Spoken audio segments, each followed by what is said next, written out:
Hello everyone, అందరికీ నమస్కారం. ఈరోజు మనం నోట్లో వేసుకుంటే కరిగిపోయేంత మెత్తగా ఉండే గోధుమట్లు ఎలా చేయాలో తెలుసుకోవాలంటే ఈ వీడియో పూర్తిగా చూడండి.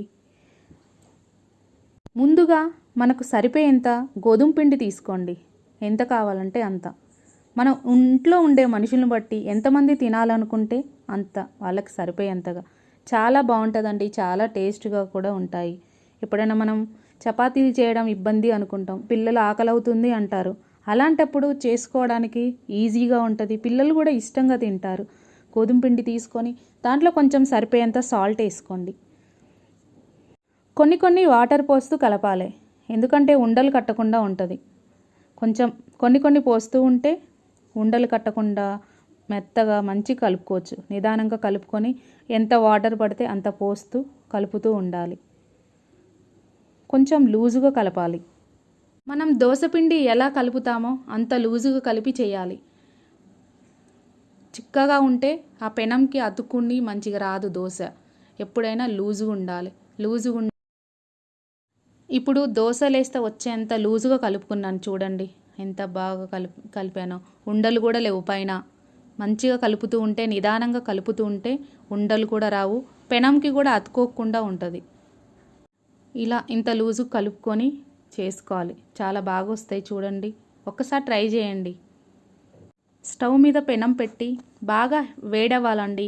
ఒక్కోసారి ఫస్ట్ వేసింది మంచిగా రాదండి, నాకు కూడా అలాగే ఫస్ట్ రాలేదు. ఇది రెండవసారి వేసాను, కొంచెం కూడా అంటుకోకుండా వచ్చింది. పెనం ఎప్పుడైనా హీట్గా ఉంటే వేసిన దోశ నీట్గా వస్తుంది, అతుక్కోకుండా మంచిగా వస్తుంది. మీరు ఖచ్చితంగా ట్రై చేయండి, ఎలా ఉందో కూడా చెప్పండి.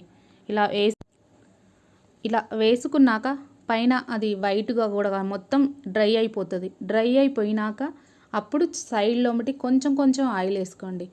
ఎక్కువ ఆయిల్ నచ్చిన వాళ్ళు వేయకపోయినా ఏం కాదు, లైట్గా వేసుకుంటే బాగుంటుంది టేస్ట్. ఎక్కువ తినరు, ఆయిల్ ఫుడ్ తినని వాళ్ళు ఉంటారు కదా, అలాంటి వాళ్ళు వేసుకోవాల్సిన అవసరం లేదు. కానీ చాలా బాగుంటుందండి, ట్రై చేయండి. అలా కొంచెం లైట్గా ఆయిల్ వేసుకొని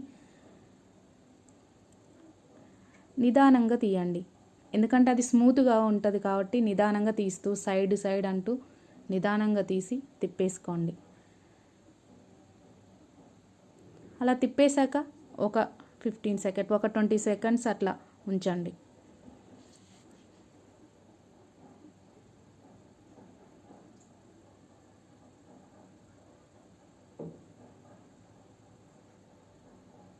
అంతే, అయిపోయిందండి. చాలా బాగుంటుంది, ఒక్కసారి ట్రై చేయండి. మీకు నచ్చిన చట్నీతో కానీ, పిల్లలైతే టమాటో సాస్తో చాలా ఇష్టంగా తింటారు. నేనైతే మామిడికాయ పచ్చడి పెట్టుకొని తింటున్నాను. ఎలా ఉందో కామెంట్ చేయండి. ప్లీజ్ సబ్స్క్రైబ్ చేసుకోండి. Thank you for watching.